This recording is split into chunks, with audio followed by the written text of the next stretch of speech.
In this video, I'll be showing you how to create a splash screen for your Flutter app. To get started, we have a simple project. Our main.dart file is essentially just running our app, and then our app is just returning our home screen. For our home screen, we have something very basic as well. We just have a scaffold that has an app bar with the title of my app, and then we have our body that's returning a center with some text, welcome to my app. The app is very basic because the video is about a splash screen. So let's go ahead and create that splash screen. First, we want to go over to our screens folder and make a new file. We will call this splash_screen.dart, and then we want to import our material. And then we want to set up a stateful widget because we're going to be using state. So to do that, we just do stateful widget and then call it splash screen.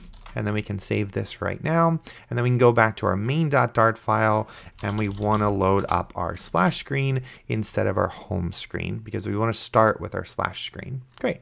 Now we can go into our splash screen and we can just set this up like a normal app. So we are a normal app screen. We'll do a scaffold. The scaffold will take an body. And then for the body, what we can do is we can return a container. And then we have to get rid of the const. And then we can go ahead and style up our container. So the container is going to have a decoration. This is going to take a box decoration. And you can style this up however you want. We'll be using a gradient, but you could use solid colors. You can use a lot of different things, but we're going to just keep it simple. And we're just going to apply a gradient to it. So we'll do gradient, and then we'll give it a linear gradient with some colors. The first color is going to be colors.blue, and then the second color is going to be colors.purple. There we go. And then we do want to go ahead and give it a begin and an end, but all of a sudden you can see that we already have some gradient. So we just need to do begin, and we'll give it alignment dot top right. And then for our end, we wanted to do it the opposite. So we'll do alignment dot bottom left. So top right, bottom left. And there we go. It starts at blue and goes to a nice purple. Now what we want to do is add in get out of our box decoration, add in a child, and then this child can be just a simple column. Inside the column, we have some children, and then we want to give it our children. So we'll do an icon to start. We'll do icons.edit. This will be a little pencil. We'll give it a size of 80 to make it kind of big. And again, you can make this whatever you want, but this is what I'll be doing for this video. And then we'll do colors.white.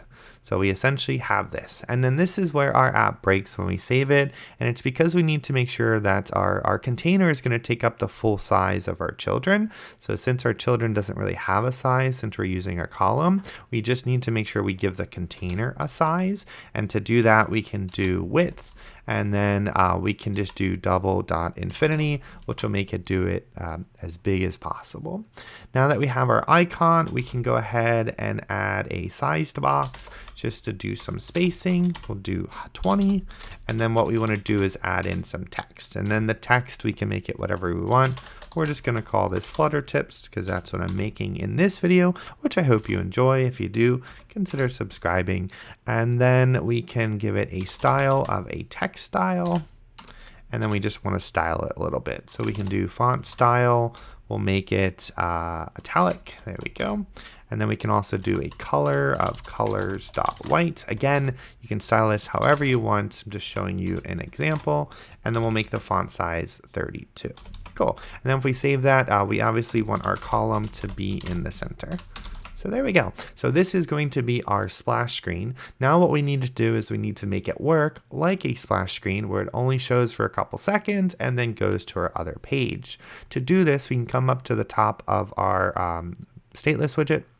And then right after the state, we want to call with, it's called a single ticker provider state mixin. That's a lot to remember, but it pops up when you type in single. So what this does is allows us to use other things like duration and animations and all of that stuff, which is really cool. And then what we can do is, now that we have that, we can do an init state. Init state essentially just runs as soon as this screen loads. And what we want to do is we want to tell it to load something. So what we want to do is we want to load system Chrome dot set enabled. That's not working. Make sure we, there we go. You have to install the services. And then we can do set enabled system UI mode. And then what we want to do is give it a system UI mode. And we can give it a system UI mode dot immersive. And there's a few different ones, but the immersive is the one that we're going to use. And what this does is when we save it, it actually will get rid of our top and bottom bar. Now, because we're doing init state, we actually need to refresh it because it's only going to load at the very beginning. But when we refresh our app, you can see that now these are gone, which is great. And then, of course, because we're using that, we need to make sure that they come back. So we can add in a dispose. This way, when everything's done with this page, anything we put in here will happen afterwards. And then we can do that as we just need to kind of do the opposite. So system Chrome dot, and then we need to set enabled system UI mode. And then for this one, it's a little bit different. We have to do UI mode dot manual because we're going to manually control what we want to happen. And then what we're going to do is give it some overlays. And then if we want to do both the top and the bottom, which we do, instead of giving it an array of overlays, we can just call system UI overlay dot values, which will give it both of them. And then that will be good when we leave this screen. They'll come back because you want them in the app, but you don't necessarily want them on the splash screen. And now all we have to do is when we refresh our app, we just need to set up a timer that will take us to another page. So we can do that right below our dispose. Actually, we want to do it in our init state. Here we go.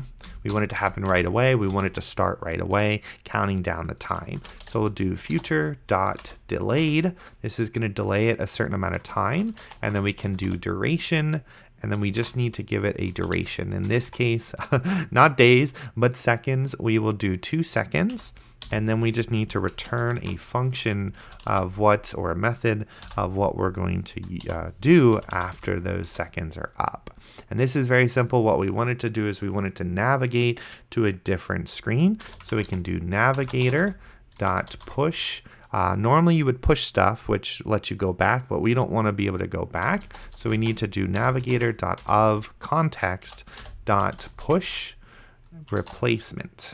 And this will give us a new replacement that we can use. And then for this replacement, we want to return a material page route, which we can open.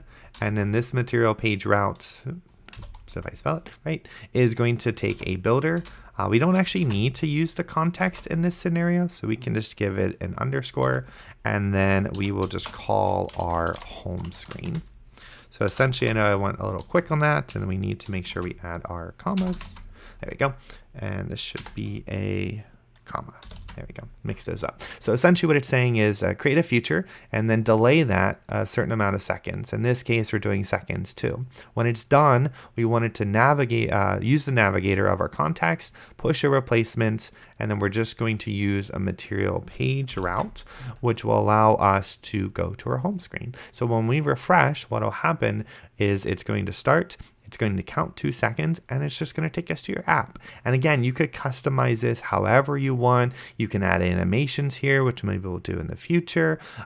You can add different welcome screens here. You can make it where it only loads when your app's done loading data. There's a lot of possibilities here. But as you can see, when we refresh, because we added on the system overlay dot values, it's bringing back. So the top bars are hiding, and then they come back. So yeah, I hope you guys enjoyed this. I would love to see what you guys want, what you make with these splash screens. If you want to show me them, you can reach out to me on Twitter. I also have an Instagram. I'll put a link in the description. Love to see what you guys create. That's why I make these videos, help you guys make stuff, but I really want to see what you make. So send them to me if you want to. And yeah, I hope you guys enjoyed this video, and I'll see you in the next one.